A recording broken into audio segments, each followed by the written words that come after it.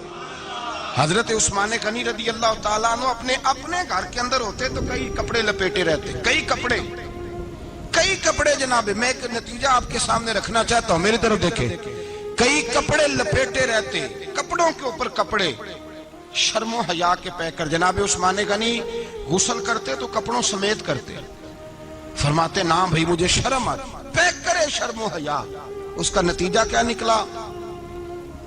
حضرت رقیہ رضی اللہ تعالیٰ عنہ کے ساتھ جناب عثمان غنی کا جب نکاح ہوا تو ابھی پردے کی آیتیں نہیں آئی تھی، شرم و حیا کے پیکر تھے، ابھی پردے کا حکم نہیں آیا تھا، صحابہ بے دریغ آتے جاتے تھے ایک دوسرے کے گھروں میں۔ اللہ کے محبوب علیہ السلام نے گوشت پکایا تو فرمایا حضرت اسامہ بن زید کو جاؤ عثمان کو بھی دے آؤ۔ جناب اسامہ بن زید فرماتے ہیں میں نے گوشت پکڑا، سالن پکڑا اور ان کے گھر پہنچا، جامع ترمذی میں موجود ہے، فرماتے ہیں میں جب اندر داخل ہوا مصطفیٰ کی شہزادی کو دیکھا اور پھر عثمان غنی کو دیکھا، فرماتے ہیں جنہیں میں نے دیکھا ایسا جوڑا میں نے کبھی نہیں دیکھا تھا، میں بس ہلکا سا مسکرا کے پلٹ آیا، نہ انہوں نے کچھ پوچھا نہ میں نے کچھ بتایا۔ فرماتے ہیں جب میں مسجد میں داخل ہوا نا، پہلا قدم ہی رکھا تو مصطفیٰ کریم نے فرمایا اسامہ دے آئے ہو سالن؟ میں نے کہا یا رسول اللہ دے آیا ہوں۔ فرمایا ایسا سونا جوڑا پہلے کبھی دیکھا ہے؟ دیکھا ہے کبھی؟ میں نے کہا نہیں حضور میں نے نہیں دیکھا۔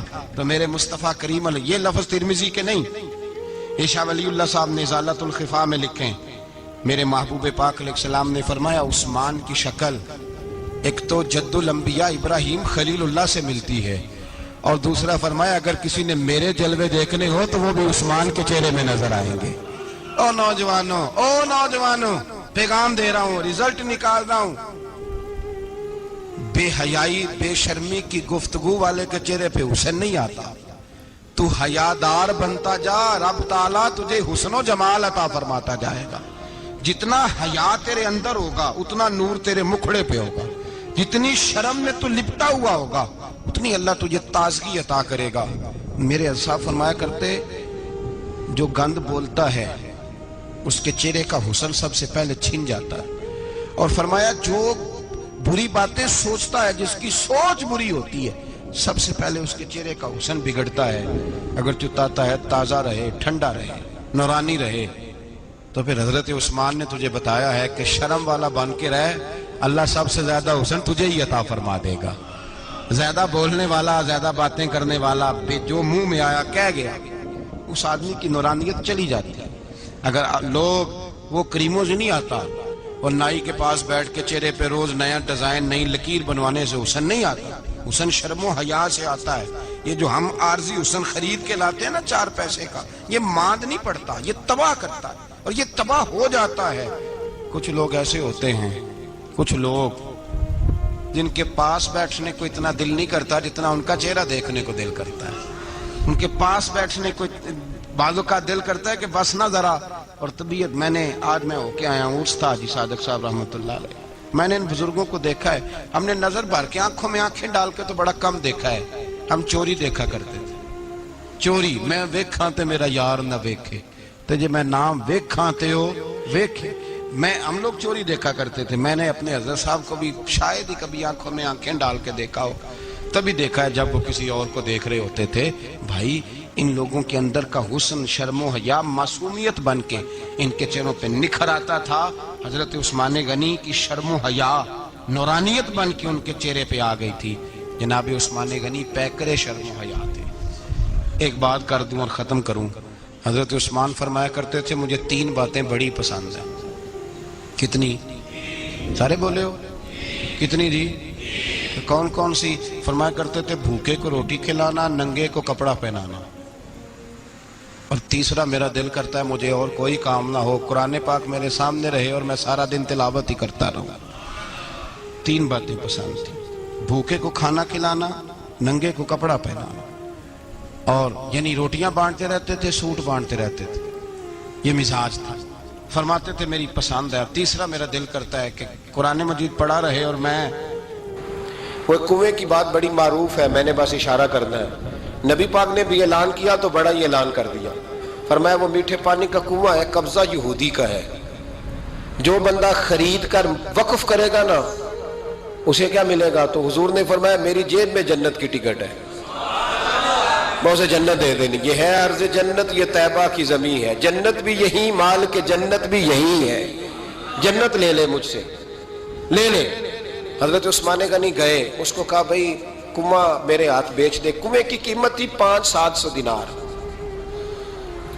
تو حضرت عثمان 500-600 دینار کل کنویں کی قیمت تھی۔ جناب عثمان غنی گئے، یہودی کو پتا تھا کہ یہ خریدنا چاہتے ہیں، فرمایا یار یہ کنواں بیچ دو۔ کہنے لگا نہیں بیچنا۔ فرمایا قیمت منہ مانگی، کہنے لگا قیمت میری مرضی کی، کہا تمہاری مرضی کی، اپنی اپنی اوقات ہوتی ہے نا قیمت لگانے کی، تمہاری مرضی کی۔ کہنے لگا میری شرط ہے میں ایک دن کے لیے کنواں دوں گا، ایک دن میں ایک دن آپ۔ فرمایا یہ بھی منظور ہے۔ کتنے پیسے؟ اس نے کہا میں 3000 دینار لوں گا، 500-600 کا ہے۔ حضرت عثمان غنی فرمانے لگے تو نے اپنی اوقات کے مطابق 3000 مانگا ہے، میں 40,000 لے کے آیا تھا، اپنی اوقات کے مطابق مانگا، 40,000 دینار میری جیب میں۔ یہودی کہنے لگا عثمان تو تاجر ہے، اور عام تاجر نہیں، عالمی سطح کا تاجر ہے، لوگ تیری تجارت کی مثالیں عرب میں دیتے ہیں، پر 500-600 کا کنواں 40,000۔ فرمانے لگے مسئلہ کنویں کا نہیں، مسئلہ مصطفیٰ کے فرمان کا ہے، وہ جو حضور کا فرمان پورا کرنا ہے نا اس کے لیے 40,000 تھوڑے ہیں، میرے پاس تھے ہی اتنے جو لے کے آیا ہوں۔ حضرت عثمان نے پیسے چکائے، اس نے کہا ایک دن پانی ملے گا، فرمایا منظور ہے۔ وہ ایک دن بیچا کرتا تھا پانی، حضرت عثمان نے اعلان کر دیا جو میرا دین ہے نا فری پیو۔ ملا رومی رحمۃ اللہ علیہ فرماتے ہیں کنویں سے سادہ پانی نکل جائے تو تازہ آ جاتا ہے، اور اگر پانی کنویں کے اندر رہے سارا ختم نہ ہو تو باسی ہو جاتا ہے۔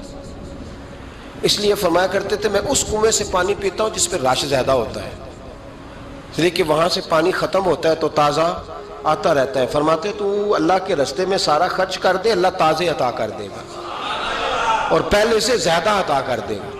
میرا آپ کا مسئلہ یہ ہے کہ تجارت بندوں کے ساتھ ہے، بندوں کے ساتھ جو تجارت ہے نا بندے کنجوسی کر جاتے ہیں، بندے کا تو صحیح کام چل جائے تو پارٹنر کو فارغ کر دیتا ہے، یہ تو فارغ ہے، اور اگر کبھی کسی کی دکان میں کوئی کرایہ دار اچھا اس کی دکان چل جائے تو مالک کہتا ہے تو جا اب دکان میں نے خود کھول لی ہے، وہ فارغ کر دیتا ہے۔ بندوں کا تو مزاج ہے، اور اللہ تبارک و تعالیٰ سے جب تجارت ہوتی ہے نا، میں نے ایسے لوگ دیکھے جن کے گھروں میں لاکھوں روپیہ ماہانہ آتا ہے، غربت نہیں جاتی۔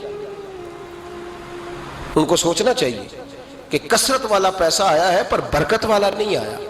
حضرت عثمان غنی رضی اللہ تعالیٰ عنہ فرماتے ہیں کہ میں نے پہلے بھی میں بڑا تاجر تھا، لیکن جب سے مصطفیٰ کے نام پر خرچ کرنا شروع کیا پھر کہاں کہاں سے آیا کب، اور بڑی سیانی بات فرماتے ہیں، آپ فرماتے ہیں میں کلمہ پڑھنے سے پہلے تجارت کو وقت زیادہ دیتا تھا، اور مسلمان ہونے کے بعد میں نے تجارت کو ٹائم تھوڑا دیا پر اللہ نے روزی مجھے زیادہ عطا فرمائی۔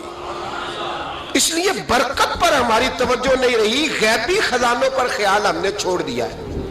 غیبی خزانوں سے جو چیز ملتی ہے وہ زیادہ ملتی ہے، جو مادی ذرائع سے ملتی ہے وہ چیز کم ہوتی ہے۔ حضرت عثمان غنی پر الزام لگا جب آپ کا دور حکومت تھا، یہ یاد رکھیں کہ سب سے زیادہ الزامات حضرت عثمان غنی پہ لگائے گئے۔ جن بندوں کے قد کاٹ زیادہ ہوتے ہیں ان کے خلاف پراپوگنڈے بھی لمبے چوڑے ہی ہوتے ہیں۔ بڑی بڑی بات یاد رکھنا، کہا گیا کہ حضرت عثمان لوگوں کو نوازتے بڑا ہے، بڑا دیتے ہیں حضرت عثمان غنی۔ تو حضرت عثمان غنی فرمایا کرتے تھے حکمران تو میں آج بنا ہوں تو میں تو پہلے بھی بڑا دیتا تھا، وہ کس خزانے سے دیتا تھا؟ آپ جواب دیا کرتے۔ دیکھیں ذرا، لاکھوں لوگ حج کرنے آتے تھے پر حضرت عثمان غنی حج کرنے جاتے تو اعلان کر دیتے کہ کوئی حاجی حج کے موقع پر آ کے کھانا نہ پکائے، سب کو کھانا عثمان غنی اپنی جیب سے دیا کریں گے۔ مینا میں لنگر کھانا ہوتا تھا حضرت عثمان غنی کا، مینا میں فرماتے تھے کھاؤ حاجیوں جتنا کھا سکتے ہو، اور پھر حضرت عثمان غنی کا اعلان تھا خدام کو کہتے تھے میں آخر میں کھاؤں گا، پہلے میرے سارے آنے والے حاجیوں کو کھلایا جائے۔ ایک مجھ سے نا ایک دوست نے سوال پوچھا 4-5 دن ہو گئے، کچھ سوال ایسے ہوتے ہیں جو بندے کو نا چوراہے پہ لا کے کھڑا کر دیتے ہیں، زندگی میں نہ بھولنے والے سوالات ہوتے ہیں۔ ایک شخص نے سوال پوچھا، کہنے لگا اوکاڑے دینی اور مذہبی گھرانہ ہے، اوکاڑے سے تعلق ہے، میرے ساتھ محبت کا رشتہ ہے. کہنے لگے بیٹی کی شادی کر دی ہے راولپنڈی میں. آپ کی بھی بیٹیاں ہیں, میری بھی بیٹی ہے. بیٹی کی شادی کر دی ہے راولپنڈی میں. اب بچی چند دن رہنے آئی ہے. پوچھنا یہ ہے کہ نماز پوری پڑے گی کہ قصر پڑے گی. تو میرا تو اس نے کام کر دیا, حد ہو گئی, رو رو کے برا حال. میں نے کہا یار تو بند کر دے فون, رات کو بتاؤں گا. کیا پوچھ لیا یار تو نے. بیٹی مسافر نہیں ہوتی, بیٹی تو مہرانی ہوتی ہے باپ کے گھر کی. اور بیٹی مطلب کیسے بتاؤں کہ دل کرتا ہے کہ بیٹی وہ صرف ہنسے, وہ روئے کبھی نہ. یہ دعا ہوتی ہے. تو نے اتنا بڑا سوال کیوں کیا؟ بہرحال علماء کو کچھ چیزوں کے جواب دینے پڑتے ہیں. میں نے کہا میں رات کو بتاؤں گا. رات کو پھر فون آیا کہ آپ تو بڑی جلدی جواب دینے کے عادی ہیں تو دیر کیوں کر دی. تو میں نے کہا یار جواب تو میرے پاس تھا لیکن ہمت نہیں تھی ابھی. تو میں نے کہا کہ اگر تو بیٹی آئی ہے والد کے گھر میں اور ابا جی کا پروگرام ہے اسے جائیداد میں سے حصہ دینے کا, تو پھر تو بیٹی نماز پوری پڑے گی. لیکن اگر ابا جی نے علیحدہ کر کے انگوٹھا لگوانا ہے تو پھر بیٹی مسافر ہے. اگر ابا جی نے اس کو علیحدہ کر کے انگوٹھا لگوانا ہے نا کہ دے دے بھائیوں کو, خیر ہے تیری شادی پہ خرچہ کر دیا ہے. اگر ابا جی کے دل میں, میں نے کہا یہ ابے سے فتویٰ پوچھ لو, اگر ابا جی کے دل میں چور ہے نا کہ بیٹی کو دینا کچھ نہیں, تو پھر بیٹی نے نماز قصر پڑھنی ہے. اس لیے کہ پھر وہ وہاں حصے دار. اس کی دلیل حضرت عثمان غنی رضی اللہ تعالیٰ عنہ حج کے لیے تشریف لے گئے تو لوگوں نے حضرت عثمان غنی سے کہا کہ نبی پاک بھی قصر نماز پڑھتے تھے, حضرت عمر بھی حج کے موقع پر قصر پڑھتے, حضرت ابو بکر بھی, آپ کیوں پوری پڑھتے ہیں؟ فرمایا ان کا مکے میں گھر کوئی نہیں تھا, میرے تو پورے کے پورے باغ ہیں, تو میں یہاں مسافر نہیں ہوں, میں یہاں مقیم ہوں. تو اگر تو بیٹی کا حصہ بھی ہے ابا جی کے گھر میں تو پھر وہ نماز پوری پڑے گی. لیکن اگر ابا جی نے اللہ تعالیٰ خیر فرمائے بیٹوں کے حق میں فیصلہ سنا دیا ہے اور انہوں نے بیٹی سے کہہ دیا ہے کہ چھوڑ, جو بیٹیاں حصہ لیتی ہیں ان کے بھائی نہیں ملتے تو نہ ملے بھائی, کوئی حرج نہیں. ضروری ہے ظالم بھائیوں سے رابطہ رکھنا جو کھا جائے بہنوں کا حصہ. والد ظالم ہے, ظالم ہے باپ, بیٹے کو حصہ دیتا ہے بیٹی کو نہیں دیتا. اور یہ 1.5 مربے والے جاگیردار کی بات نہیں کر رہا جس کا 4 مرلے کا مکان ہے, اس کی بیٹی کا بھی حصہ بنتا ہے. کیوں کھاتے ہو بیٹیوں کا حصہ؟ ڈر نہیں آتا اللہ تعالیٰ سے؟ کیوں کھاتے ہیں لوگ بیٹیوں کا حصہ؟ جب اللہ رسول نے رکھا ہے تو کیوں کھا جاتے ہیں؟ اور پھر کہتے ہیں جناب بڑا پیار ہے بیٹی سے, رونے دھونے کے لیے پیار ہے. تو یاد رکھیں حضرت عثمان غنی رضی اللہ تعالیٰ عنہ کا لنگر چلتا تھا. تو میرے بھائی ایک اور بہت بڑی خوبی حضرت عثمان غنی کی تیسری وہ یہ تھی کہ آپ میں اللہ نے بہت زیادہ حیا رکھی تھی. آج نا اگر آپ ناراض نہ ہو تو ہماری حکومتوں میں جو بدتمیز زیادہ ہوتا ہے اس کا عہدہ زیادہ ہوتا ہے, اس کو اچھا عہدہ ملتا ہے جو بدتمیزی زیادہ کرتا ہے. اور ہمارے ہاں نوجوان سمجھتے ہیں کہ کھل کے پھرنا, کھل کے کھانا, مرضی کا لباس پہننا. ہمارے ایک بزرگ فرمایا کرتے تھے جب سے پیسے لوگوں کے پاس زیادہ آئے ہیں لباس چھوٹے ہو گئے, پیسہ زیادہ آ گیا کپڑے جسموں پہ سکڑ گئے. لوگ سمجھتے ہیں کہ بس جو دل میں آئے کہہ دینے کا نام جمہوریت ہے, آزادی رائے ہے. حضرت عثمان غنی رضی اللہ تعالیٰ عنہ شرم و حیا کے پیکر تھے, بڑا پیسہ تھا, بڑا کچھ تھا, لوگ ڈرتے تھے, سردار بھی تھے, جو چاہتے کر سکتے, روب طاری ہوتا. لیکن عثمان غنی کو جب بھی کوئی دیکھتا تھا کسی کونے میں بیٹھے نظر آتے تھے, چھپے ہوئے, پیچھے, شرم و حیا, نفاست پسندی, بڑھ بڑھ کے آگے ہونا, ہر ویڈیو میں شامل ہونے کی کوشش کرنے کا نام پیار نہیں ہے. نفاست پسند جو لوگ ہوتے ہیں وہ اکثر چھپے ہوئے ہوتے ہیں, ان کا پتہ ہی نہیں ہوتا لوگوں کو کہ پیچھے دراصل ہے کون. دیکھیے نا بڑی معروف حدیث ہے صحیح مسلم میں, نبی پاک صلی اللہ علیہ وسلم آرام فرما رہے تھے, حضور نے تامت مبارک باندھی ہوئی تھی, لیٹے ہوئے تھے سرکار. تو جب آدمی لیٹتے تھے نا, ہمارے بزرگ بھی جب لیٹتے ہیں تو تامت کو سمیٹا کرتے تھے تو گھٹنوں تک آ جاتی تھی. دیکھا نا آپ نے, گھٹنوں تک تامت آ جاتی جب لیٹتے. تو سرکار بھی لیٹے تھے, پردے کی ابھی آیتیں نہیں آئی تھی, دروازے پہ دستک ہوئی. حضرت عائشہ صدیقہ عرض کرنے لگے یا رسول اللہ میرے ابا جان جناب ابو بکر صدیق آئے. حضور نے فرمایا بلا لو. حضرت عائشہ کہتی ہیں وہ آ کے بیٹھ گئے, حضور لیٹے رہے. پھر دستک ہوئی, اب کون ہے؟ کہا سیدنا فاروق اعظم. کہا عائشہ آپ ساتھ والے حجرے میں چلی جاؤ. اماں جی وہاں چلی گئی. تھوڑی دیر کے بعد حضرت عمر آئے، حضور لیٹے رہے، جناب عائشہ کہتی ہیں پھر دستک ہوئی، اب کون ہے؟ فرمایا عثمان غنی۔ نبی کریم نے فرمایا اسے کہو ذرا ٹھہر جائے۔ حضرت عثمان ٹھہرے تو حضور اٹھ کے بیٹھے، تہمت مبارک کو ٹھیک کیا، پھر اپنے کرتے مبارک کو سیدھا کیا، پھر دستار کو سیدھا کیا، فرمایا اب بلاؤ عثمان غنی۔ حالانکہ جاہو جلال حضرت عمر کا زیادہ ہے، حالانکہ وقار مقام حضرت صدیق اکبر کا زیادہ ہے، اب بلاؤ عثمان غنی کو۔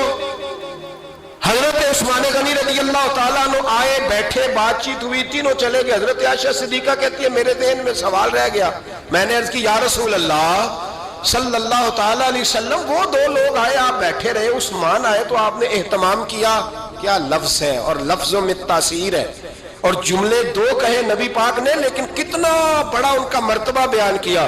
فرمایا عائشہ میں اس شخص سے حیا نہ کروں جس سے اللہ کے فرشتے بھی حیا کرتے ہیں، میں اس سے حیا نہ کروں جس سے اللہ کے فرشتے بھی حیا کرتے ہیں۔ حضرت عثمان غنی فرمایا کرتے تھے میں نے جب سے حضور کا چہرہ دیکھا ہے دوبارہ پلٹ کے اپنی شرمگاہ بھی کبھی نہیں دیکھی، گویا میں نے اپنی آنکھوں کا وضو نہیں توڑا جب سے حضور کا۔ فرماتے جب سے یہ ہاتھ نبی پاک کو بیعت کے لیے دیا ہے پھر گندگی میں نہیں جانے دیا میں نے سیدھا ہاتھ۔ حضرت عثمان غنی فرمایا کرتے تھے میں اپنے گھر کے اندر اپنے غسل خانے میں چار دیواری کے اندر بھی کپڑوں سمیت غسل کرتا ہوں، مجھے حیا آتی ہے غسل خانے میں بھی کپڑے۔ اور سنو ایک اور بڑی بات اہم، آپ فرمایا کرتے تھے میری جو محرم عورتیں ہیں نا، محرم پھپھی خالہ، میری جو محرم عورتیں ہیں، فرمایا کرتے تھے میں نے کبھی ان کے بھی چہرے آنکھ بھر کے نہیں دیکھے، ان کے بھی چہرے کبھی میں نے آنکھ بھر کے نہیں دیکھے۔ جو میری محرم عورتیں ہیں پھپھی خالہ، فرماتے تھے ان سے بھی جب بات کرتا ہوں تو میں چہرہ جھکا کے۔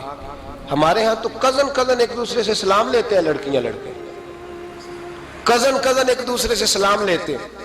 بچیاں آیا کرتی تھی تو میری کبھی کبھی مجھے بتایا جاتا تھا، میں نے ایک پابندی لگا دی، بچیاں جب مدرسے میں آتی تھی کہ جو دور سے بچی آئے اس کو جس آدمی کا نام لکھا ہو بتایا جائے وہی لینے آئے۔ ایک دن مجھے اطلاع دی گئی کہ آپ تھوڑی دیر آئیں، میں گھر گیا تو مجھے بتلایا گیا کہ ایک بچی ہے تو اس کو جو پہلے لینے آتا تھا وہ نہیں آیا، کوئی اور آیا۔ میں نے اس کے بھائی کو فون کیا کہ آپ لینے نہیں آئے، کہنے لگے یہ کزن ہے ہمارا، اس کے ساتھ بھیج دیں، آپ ہمارا ہی کزن ہے، خالہ زاد ہے۔ میں نے کہا یار آپ کہاں ہو؟ کہنے لگے مجھے 20-25 منٹ لگ جائیں گے۔ تو میں نے کہا ابھی کلاسیں بھی جاری ہیں تو آپ ہی آ جانا خود ہی۔ میں نے کہا سب آپ بھیج دیں، مجھے اعتبار ہے اس پہ۔ میں نے اس کو ایک بات کہی جو آپ کو بھی کہتا ہوں، میں نے کہا یار تمہیں اعتبار ہے تو اللہ رسول کو اعتبار کیوں نہیں؟ انہوں نے کیوں غیر محرم بنایا؟ عجیب تماشا ہے، مجھے پھپھی ذات پہ، خالہ ذات پہ، ماموں ذات پر اعتبار ہے، نبی پاک کو کیوں نہیں؟ آپ کو زیادہ پیار ہے لوگوں سے یا نبی پاک کو امت سے زیادہ پیار ہے؟ کیا مطلب تماشا ہے؟ کیا مزاج بنا لیا میں نے اور آپ؟ نبی پاک نے ایک شخص پر اعتبار نہیں کیا، پر میں اس سے پردہ کرو، آپ نے اور میں نے کیسے کر لیا؟ نبی پاک نے خالہ ذات، پھپھی ذات، دیور پر، جیٹ پر، سالے پر، بہنوئی پر اعتبار نہیں کیا، پابندی لگا دی۔ تو نے کیسے کیا؟ تیرے دل میں زیادہ درد آیا ہے، تو زیادہ دین کو سمجھنے لگا ہے، انسانیت زیادہ اچھل آئی ہے تیرے اندر۔ اعتبار کیا ہوتا؟ یاد رکھنا دنیا میں جتنے گھر تباہ ہوئے ان لوگوں کی وجہ سے نہیں ہوئے جن پر اعتبار نہیں تھا، ان کی وجہ سے ہوئے جن پر اعتبار تھا۔ گھر کا بیٹی لنکا ڈائے، بار والے آ کے کبھی بھی گھر میں کوئی نقب زنی نہیں کرتے، جب بھی کرتے اعتبار والے کرتے۔ میرے رسول پاک علیہ الصلوۃ والسلام کی وہ ازواج جن پر اللہ کو اتنا اعتبار ہے کہ رب کہتا ہے میرے محبوب کی بیویوں تمہاری جیسی دنیا میں دوسری ہے ہی کوئی نہیں، اللہ کو اتنا اعتبار ہے۔ لیکن ایک نابینا صحابی آئے تو حضور کی دو ازواج بیٹھی تھی تو نبی پاک نے فرمایا پردہ کرو۔ یا رسول اللہ وہ تو نابینا ہے۔ فرمایا تمہیں تو نظر آ رہا ہے نا، تمہاری آنکھیں تو کھلی ہوئی ہیں۔ حضور کو اعتبار نہیں تھا، بس کر دیں۔ سب سے بڑا ظالم وہ ہے جو کہتا ہے مجھے بیٹی پہ اعتبار ہے، وہ ظالم ہے، وہ اپنی بیٹی کے ساتھ ظلم کر رہا ہے۔ جو کہتا ہے مجھے اعتبار ہے، کالج جا رہی ہے، یونیورسٹی جا رہی ہے، اکیلے آ جا رہی ہے، مجھے اعتبار ہے، یہ ظلم کر رہا ہے بچی کے ساتھ۔ وہ تو بچی ہے، اس کا تو ذہن کمزور ہے. ہو سکتا ہے صاف دل ہو لیکن سامنے جو شیطان چوکوں میں گلیوں میں دائیں بائیں گھوم رہے ہیں وہ تو صاف دل نہیں ہے نا, وہ تو معصوم طبع نہیں ہے نا. تو بعض اوقات بڑے اچھے نفیس بچے بھی شیطانوں کا شکار ہو جاتے ہیں. خدا کا خوف کریں. حضرت عثمان غنی کی زندگی, حضرت عثمان فرماتے ہیں جو محرم عورتیں تھیں ان کی طرف بھی آنکھ بھر کے نہیں دیکھا, اس لیے کہ وہ خاتون ہے, میں مرد ہوں, میری حیا مانے. آج لوگوں کو شوق ہو گیا عورتوں کی مجلس میں دوڑ دوڑ کے جانا, وہاں بیٹھنا, وہاں وقت بتانا. پیرانے عظام کہتے ہیں کہ وہ درویشنیوں کے بیچ بیٹھے ہیں جی, باپ بیٹی ہوتے ہیں جی, مریدنی اور پیر. میں نے کہا کوئی نہیں ہوتے, اس رشتے پر استدلال ہے. اعلیٰ حضرت فرماتے ہیں واجب ہے پردہ پیر اور مریدنی کا, یہ پردہ واجب ہے. اگر کوئی شخص اس طرح بے پردہ بیعت لے گا, بیچ میں بیٹھے گا, تو اس کا تو مرید ہونا ویسے ہی حرام ہے, جائز ہی نہیں ہے. جو سارا دن تویز دھاگے کے لیے بیٹھا رہے اور بیویوں سے گفتگو کرتا رہے. خدا را حضرت عثمان غنی رضی اللہ تعالیٰ عنہ کی زندگی میں جو باتیں ہمیں بہت زیادہ ملتی ہیں ان میں نفاست ہے, آپ کی حیا ہے, سخاوت. صل على سيدنا ومولانا محمد. اللهم صل على سيدنا ومولانا محمد. اللہ کے شیر ہے در کرار پر درود, اللہ کے شیر ہے در کرار پر درود, کے شیر غدر کرار پر درود. حضرت حسن حسین کے کردار پر درود. اللہم صل علی سیدنا و مولانا محمد وعلی سیدنا علی و سیدتنا فاطمہ و سیدتنا زینب و سیدنا حسن و سیدنا حسین وعلی آلہ و صحبہ و بارک وسلم. زینب کی بارگاہ میں, زینب کی بارگاہ میں, زینب کی بارگاہ میں, زینب کی بارگاہ میں سلام نیاز ہے. زینب کی بارگاہ میں سلام نیاز ہے. جو مرتضیٰ کی لاڈلی زہرا کا ناز ہے. اللہم صل علی سیدنا و مولانا محمد وعلی سیدنا علی و سیدتنا فاطمہ و سیدتنا زینب و سیدنا حسن و سیدنا حسین.